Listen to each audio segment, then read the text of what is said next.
क्षमा breaking Jain news.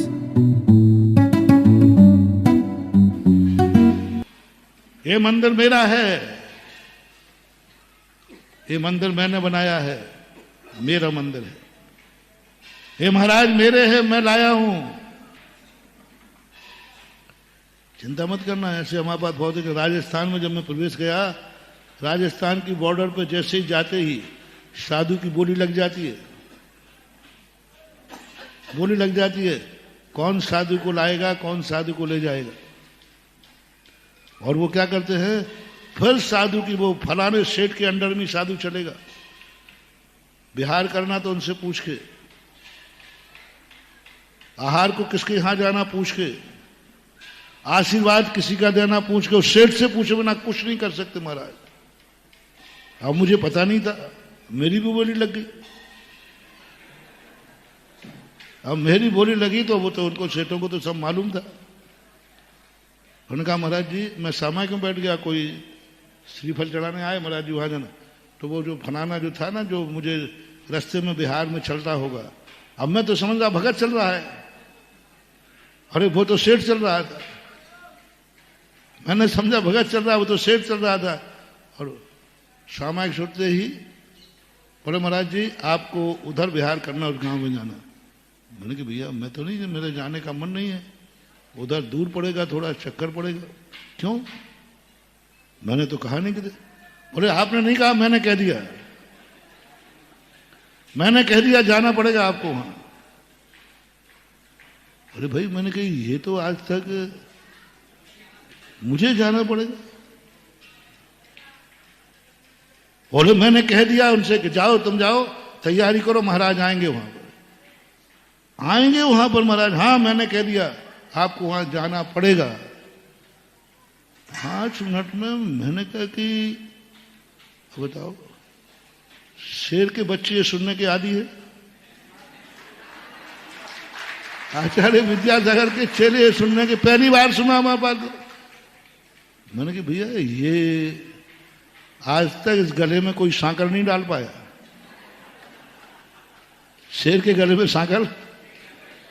बोले जाना पड़ेगा, नहीं हुआ तो आज के बाद तुम फ्री, हम फ्री, देखें आपका फिर कौन बिहार कराता है। अरे मैंने कह रही गुंडागर्दी मत दिखा, मेरा बिहार सड़क सरकारी है, पैर हमारे, चिंता मत करना, मुझे किसी की जरूरत नहीं। और वो तो बस तनक के भाग गया। फिर बाद में मैंने कहा कि ये बात हुई कैसे, तो पता चला बोले महाराज आप राजस्थान में पहले जानकारी करके, फिर मैंने आचार्य जी को समाचार बोले, तो हमारे आचार्य जी तो भरे बैठे थे, भरे बैठे थे, क्योंकि आचार्य जी को हम लोगों ने खूब परेशान करते थे, महाराज आप राजस्थान में क्यों नहीं टिके। 79 में राजस्थान गए और ऐसे भागे जैसे वहां से कोई खदेड़ रहा हो। तो मैंने कहा महाराज राजस्थान में क्या गड़बड़ी थी, क्यों वहां नहीं टिके, वहां क्यों नहीं। तो आचार्य जी अपने बेचारे कुछ बोलते तो ज्यादा है नहीं, वो किसी की बुराई नहीं करते, किसी प्रांत की भी बुराई तो चुप रह जाते। बोले कोई बात नहीं, ऐसे ही हमको ऐसे टाल देते। और जब हम लोग 3 बार मैंने 3-4 बातें लिखी, हमने कहा आचार्य जी यहां तो ऐसा मामला है। हाँ हाँ मालूम, मेरे से पूछते थे, अब सारे जवाब मिलेंगे। और मैंने कहा ये तो पुरानी बात भरे बैठे हैं। रैंकिंग पद्धति होती ना, रैंकिंग। आचार्य का अब तुम्हें देख लो वहां पर राजस्थान में और बुंदेलखंड में क्या अंतर है, मेरे से पूछते थे, प्रैक्टिकल करो।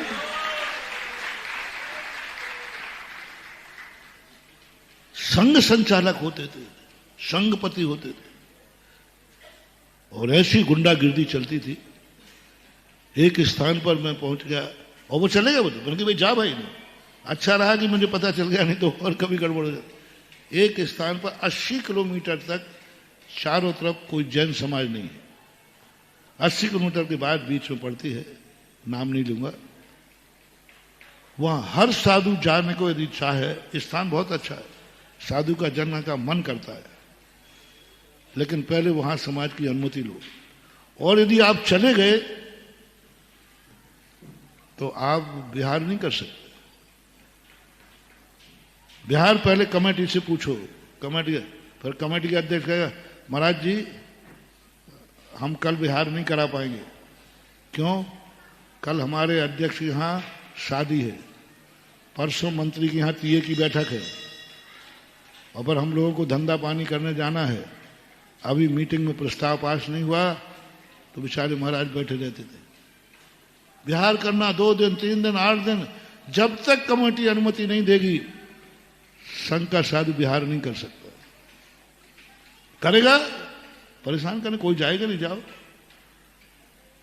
अब मैं भी वहां गया, अब मुझे तो पहले खुली चलती है ऐसे स्थानों पर जाने के लिए। जब मुझे पता चला, मैंने कहा कुछ भी हो मैं वहां जाऊंगा जरूर। और पहुंच गया। पहुंचते ही बस मुझे बिहार करना था, कुछ दिन 12 दिन।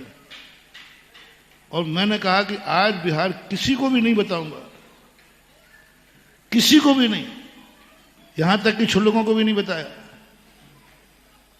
और बस ठीक हम और सामयिक से उठते थे 2 बजे के लगभग, उस दिन मैं 1:30 बजे उठ गया और सीधा कमंडल उठाया और बिहार करके सड़क पे आ गया। लोग आ गए एकदम, बोले महाराज जी ये क्या कर रहे हो आप? हमारे यहाँ व्यक्ति आ सकता है मर्जी से, लेकिन जा नहीं सकता। अभी पहले हमारी मीटिंग होगी, मैं सड़क पे खड़ा हूं और पूरा घेर के कमेटी कर, पहले महाराज जी मीटिंग होगी हमारे, मीटिंग में प्रस्ताव पास होगा, उसके बाद ही आप बिहार कर सकोगे। मैंने कहा यदि मैं नहीं रुका तो? बोले महाराज जी ना तो आपके साथ कोई पाटा जाएगा, ना कोई चटाई जाएगी, ना कोई चौका जाएगा। मैंने कहा बस इससे ज्यादा? बोले इससे ज्यादा तो और कुछ नहीं। मैंने कहा भाई साहब ना मैंने आपसे चौके को कहा है, ना मैंने पाटे का कहा है, क्योंकि मेरे गुरुजी ने तो जमीन में सोना भी सिखाया है। मैं तुम्हारे पाटों का मोहताज नहीं हूं। जमीन पे भी सुलाया है हम लोगों को। पपोरा में 2 महीने तक हम लोग जमीन पे भू शयन किया है, कोई पाटा नहीं था। आचार्य ने कहा कि अपन भू पे शयन करते, गर्मी के 2 महीने तक हम लोग पाटा नहीं ले, जमीन पे बैठते थे, जमीन पे सोते थे। और इतना अच्छा लगा कि आचार्य ने कहा अब अपन भू शयन करेंगे। वो तो एक वैद्य जी थे, समाज ने खूब कहा महाराज जी हम लोगों को शर्म लगती है, आप जमीन पे लेटे हैं, आप जमीन पे बैठे हैं, हम लोगों को अच्छा नहीं लगता। पंडितों ने भी आगे कहा, उस समय वाचना चलती थी। आचार्य ने कहा नहीं ये हमारा भूषण है। वो तो एक वैद्य जी आ गए, उन्होंने अपनी बुद्धि लगाई, उन्होंने कहा महाराज जी भूषण करनी चाहिए, बहुत अच्छा कर रहे हैं आप। पंचम काल के शादियों में भूषण का भाव आया, ये सुनकर के ही हमारे अवभाग्य के ऐसे महाराज। लेकिन महाराज जी भूशयन उसमें करना चाहिए, भूशयन पर, फर्श शयन नहीं कहा। इसमें तो सीमेंट है, सीमेंट शयन कहा गया, इसमें तो फर्श है, मार्बल है, मंदिरों मार्बल होता है, मार्बल है, मार्बल पे शयन करने को कहा गया। जहां मिट्टी होती है, मिट्टी में शयन करोगे शरीर की शक्ति बढ़ेगी, और सीमेंट में शयन करोगे तो 6 महीने बाद पूरे संग की हड्डियां छलनी हो जाएगी। सीमेंट को सीधा यदि आप बैठोगे तो टीबी हो जाएगा सबकी, फेफड़े गल जाएंगे, हड्डियों में छलनी हो जाएगा, क्योंकि ये सीमेंट है, चूना है, मार्बल है, जो कुछ भी है। आप भूमि शयन कीजिए, ओरिजिनल भूमि में, कोई आपत्ति नहीं है। महाराज ने समझा। दूसरे दिन हमारी मीटिंग हो गई, बोले कल से सब लोग पाटा लेंगे। अरे हमारे गुरु इतने थोड़ी हैं कि एक उत्तर पारण करने के लिए सारे मुनियों के मूल गुण खत्म कर दें। मैंने कहा ना मेरे गुरुदेव इतने विवेकी थे, इतने विवेकी थे, तुरंत दूसरे दिन मीटिंग कहा नहीं, इस छोटे से उत्तर गुण के कारण से अपन को मुनिवत खतरे में नहीं डालना है। फिर भी 2 महीने की आदत तो थी। मैंने कोई बात नहीं। अब मैंने कहा देखो बोले महाराज आप नहीं जाते। मैंने कहा, देखो सड़क सरकारी है, पैर हमारे हैं, इसलिए मैं जल्दी मंदिर के बाहर निकला, क्योंकि मंदिर के अंदर इनका बाग कब्जा है। मंदिर के अंदर यदि ये घेर लेते तो इनका कब्जा है, गेट लगा देते, कुछ भी कर सकते, वो तो तुम्हारी बपौती है। लेकिन सड़क किसकी है? मैं सोच लगा यदि मंदिर के अंदर ये आ गए तो शायद गेट बंद कर दे, शायद हमें रोक लें। तो मैंने जल्दी जाके सड़क पर पहुंचा। बोले महाराज जी देखो आप मान जाओ, मैंने कदम उठ चुका है, सड़क सरकारी है, पैर। 15 मिनट तक सड़क पर खड़े रहे, जाम रहा। फिर मैं आगे बढ़ा। बोले महाराज इतना बता दो कि शाम को कहाँ पहुंचोगे? मैंने कहा मुझे पता नहीं, आपको थोड़ा और ज्यादा बढ़ना था ना। तो मैंने कहा मुझे पता नहीं। महाराज कितना चलोगे? मैंने कहा जहां से दिन अस्त हो जाएगा। जब दिन अस्त हो जाएगा तो रुक जाएंगे। तो कहां तक? बोले बड़ी हमने कहा जहां हो जाएगा। चलते गए चलते गए चलते गए, 18-19 किलोमीटर चलते गए। बोले महाराज अब तो बता दो कहां रुका? मैंने कहा मुझे पता नहीं। जैसे ही दिन अस्त हुआ उसे ही सामने एक स्कूल का बरामदा था, मैंने पीछे लगाई और प्रतिक्रमण करने बैठ गए। बोले महाराज पहले से बता देते तो पाटा मिलता आपको। मैंने कही पहले से बता दे, वो पाटा तो मिलता, लेकिन तुम्हारे अंडर में चलना पड़ता। हमें तो ये पाटे का भी अच्छा लग रहा है, कम से कम ओरिजिनल शिला पर बैठे। ये चलती है गुंडागर्दी। फिर मैंने दूसरे दिन मैंने कहा महाराज जी चौके कहाँ लगाऊं? मैंने कहा मुझे पता नहीं। और मैंने ठान लिया था 80 किलोमीटर 2 दिन में पार कर लूंगा, और 2 दिन में उपवास करने की ताकत तो मेरे में है। और 80 किलोमीटर 2 दिन में पार कर लेता। मैंने कहा भाई मुझे पता नहीं, महाराज थोड़ा बता दो कि कल चौके लेके आना है, कहाँ आए कि? मैंने कहा मुझे पता नहीं, मैं कहीं नहीं बोल सकता, और मेरे लिए चौके लगना भी नहीं चाहिए। मैं चौके मेरे लिए चौके लगेगा तो मैं वहां खाऊंगा भी नहीं, रुकूंगा भी नहीं। वो तो गलीमत रही कि एक सज्जन उसी समय दर्शन करने आए कहीं बाहर के, तो उन्होंने ये विशंबा सुना। उन्होंने कहा तुम किससे पूछ रहे हो? ये विद्यासागर के चेले हैं, तुम बहुत बड़ी गलती कर रहे हो, अब तुम अंदाज लगाओ। उन्होंने फिर उनको पढ़ाया कि सुबह कम से कम 10-12 किलोमीटर बाद कोई स्कूल देख के चौके लगा लो, तुम्हारा पुण्य का उदय होगा तो रुक जाएंगे, नहीं तो चल जाएंगे, तो कोई फर्क नहीं पड़ने वाला। इनके ये रोटियों के पीछे नहीं है, इनके पीछे रोटियां घूमती हैं। ये चौके के भूखे नहीं है, इनके पैसे पैसे चौके घूमते हैं। अरे अपने गुरु का ठाठ था जी। बोलो आचार्य सिंह चौकों के पीछे घूमते थे कि चौके उनके पीछे घूमते थे? पहले हम भी यही जानते थे। जब कटनी से बिहार हुआ शिखर जी का, हम लोग बिल्कुल नए नए थे, तो पंडित जी साहब थे, जगमोहन लाल जी और धन्य कुमार जी भी थे। उन्होंने कहा महाराज जी आपको अगर शिखर जी का यात्रा करना हो तो बता दो, हम समाज की मीटिंग कर लें, क्योंकि इतना लंबे बिहार में कोई व्यवस्था नहीं है, कुछ नहीं, कैसे करेंगे? आज नहीं, अब हमको हमारा ऐसा कोई विचार नहीं। और एक दिन 1:30 बजे कमंडल उठा करके उस रास्ते पे चले गए, शहडोल के रास्ते पे, कटनी बार कोई समाज का गांव नहीं। और आचार्य सिंह किसी से बोल नहीं रहे कि मैं कहाँ जा रहा हूं, और चल दिए। अब पीछे हम लोग चले। अब हम नाइट तो थे ही, कल चौकों की क्या अवस्था है, इन्होंने तो कहा ही नहीं, इन्होंने तो कुछ कहा ही नहीं। तो हम और क्षमा सागर जी हम नए नए थे, तो हम लोग कहें एक दूसरे को करें, क्यों साहब कल के उपवास की साधना कर लिए? अपन ऐसे गुरु के चक्कर में पड़े हैं, कल रोटियों का कोई इंतजाम।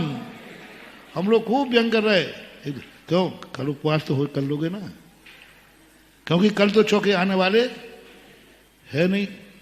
और सुबह भी आचार्य सिंह ने कुछ नहीं बोला, तो पक्का हम लोगों ने अपने पेट पे खूब हाथ फेरते थे, ए पेट, और एक दूसरे खूब व्यंग करते हुए चल रहे थे। आज तो चौका लगेंगे ही नहीं, क्योंकि इन्होंने बताया ही नहीं, कहा नहीं तो चौका कहां से आएंगे। आस्ते आस्ते चलते चलते वहां पहुंचे। हम लोग 13 साधु थे सर, 13 ही होंगे, और वहां पहुंचे 15-16 चौके लगे हुए थे, 15-16 चौके। तो हम लोग आचार्य शायद 2 नंबर में किसी को बता दिया होगा भक्ति में, कुछ नहीं। कहां कहां से चौके पहुंच गए, और सब चौके वाले रास्ते में आ गया। बोले महाराज जी यहाँ हमने अपने भोजन की व्यवस्था की है, यदि आप रुक जाएं तो आचार्य से रुके, आहार हुए। अब हम लोग कहें कि ये जादू कौन सा है, यहां तो कहे हुए पर भी चौका नहीं आवे, और यहां तो ये है। आचार्य श्री ने कहा, मन के आचार्य श्री क्या बात। बोले कुछ नहीं, अवस्था सही रखो, व्यवस्था की चिंता मत करो। क्या अवस्था मत बिगड़ने देना, अवस्था है ना चर्या, अपनी अवस्था सही रखो, व्यवस्था की कभी चिंता नहीं करना। अवस्था ही व्यवस्था कराती है, और कितनी व्यवस्थाएं कर लो और अवस्था बिगड़ी हुई है तो व्यवस्थाएं कहने पर भी होने वाली नहीं है। और अपन सबको मालूम है, पूज्य गुरुदेव ने कभी चौकों के पीछे, कभी रोटियों के पीछे नहीं को, ये संस्कार वहां पर रहता है। तब उनको फिर आहार हुआ, फिर चौके लगे, और आके खड़े हुआ, महाराज जी आप यही रुक जाओ तो ठीक है। मैं रुक गया। फिर दोपहर में जो प्रवचन हुआ, फिर जो गुंडों की मैंने गुंडागिर्दी उतारी, मैं गया ही था गुंडों की गुंडागिर्दी उतारने, मुझे जाना जरूरी नहीं था, लेकिन मैंने ठान लिया था साधुओं को इस तरीके से नचाते हैं तो मैं वहां जरूर जाऊंगा। साधुओं को नचाने वालों को मैंने नहीं नचाया तो मेरा राजस्थान में आना बेकार है। और फिर जो उनको प्रवचन दिया, मैंने तुमने कितने पाप कमाए, साधुओं पे दादागिरी करते हो। अरे साधु चल रहा है, प्रार्थना करो, विनय करो, लेकिन तुम तो आदेश दे रहे हो मेरे अनुसार महाराज चलेंगे। राजस्थान ऐसा था, अब नहीं है, अब चिंता नहीं करना, अब तो को मजे हैं। सारे गुंडों की गुंडागिर्दी उतर के आ गई, सब कुछ नहीं, अब कोई संगपति नहीं होता, खूब आराम से महाराज घूमने जाते हैं, कोई संगपति नहीं होता, कोई साधुओं को नहीं रोकता। अब तो साधु चलते हैं, श्रावक पीछे से। बोलो मैंने अच्छा किया कि बुरा तो नहीं किया, मना कर देते हो।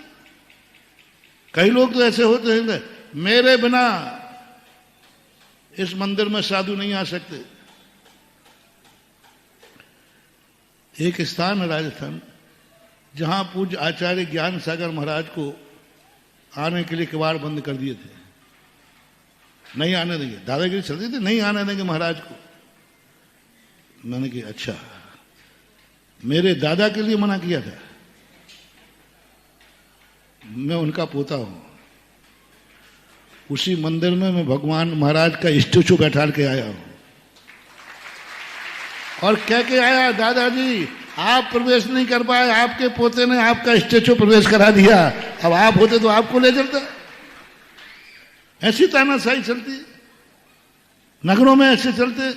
कुछ नगरों में गुंडे होते हैं जो ये कहते हैं हमारे बिना कोई चतुर्मास हो नहीं सकता, जो धर्म के ठेकेदार होते ना, वे ठेकेदार ऐसे होते, मेरे बिना कौन चतुर्मास करा सकता है, मेरे बिना तुम कुछ नहीं कर सकते हो।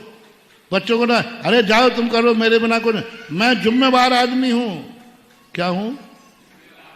मैं जिम्मेवार आदमी हूं, मेरे बिना कोई चतुर्मास नहीं हो सकता, कोई श्रीफल चढ़ाने से नहीं आ सकता। जब मेरा श्रीफल पहुंचेगा तब आएंगे। और जहां ऐसे गुंडे रहते हैं वहां मैं बिना श्रीफल के जाता हूं, बिना श्रीफल के जाता हूं। मुझे किसी का श्रीफल की जरूरत नहीं है और किसी के कहने की जरूरत नहीं है। मेरा बहुत करुणा दया करके कहना है, ऐसे जवाबदार व्यक्ति मत बनो कि तुम साधुओं को नचाओ। तुम्हारी मर्जी से साधु आएगा, तुम्हारी मर्जी से साधु जाएगा, तुम रहोगे तो चतुर्मास होगा। ये अहंकार यदि आप लोगों ने पाल लिया है तो मैं बहुत दया करके कह रहा हूं, ये अहंकार छोड़ दो। ये वो से ही हैं, जैसे कुत्ता गाड़ी के नीचे चलता है तो क्या सोचता है, एक मुहावरा है आपके, गाड़ी के नीचे चलकर क्या सोचता है, गाड़ी को मैं चला रहा हूं।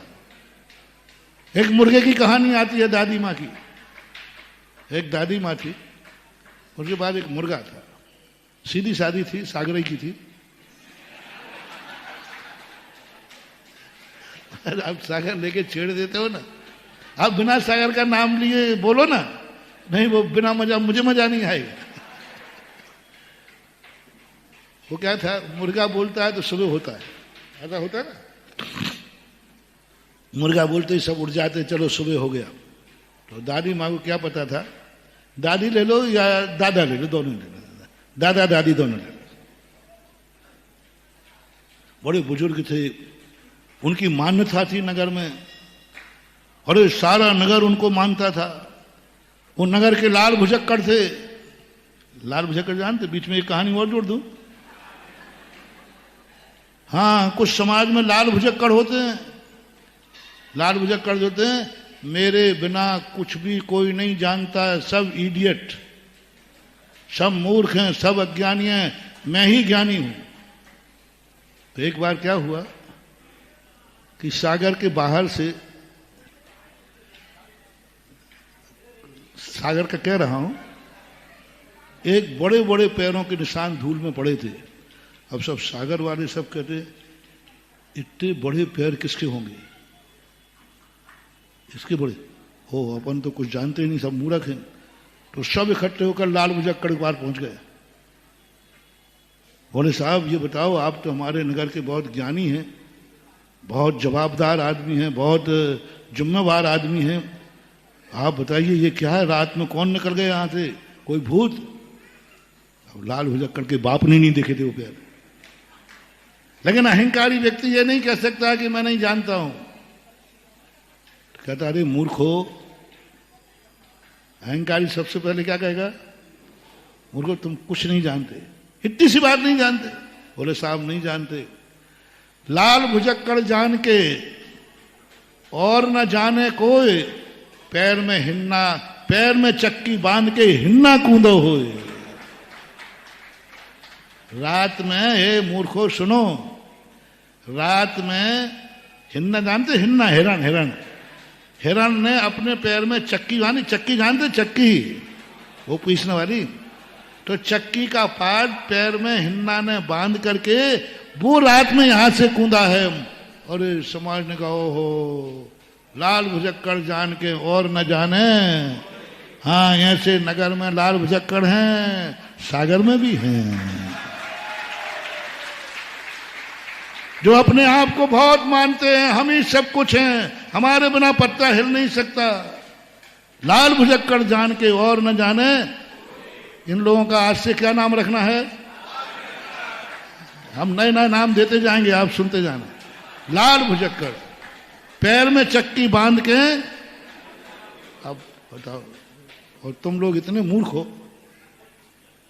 तुम लोग भी ताली बजाए, हाँ हाँ वो सही बात है, चक्की गोल गोल पैर थे वो, हिरण बांध के।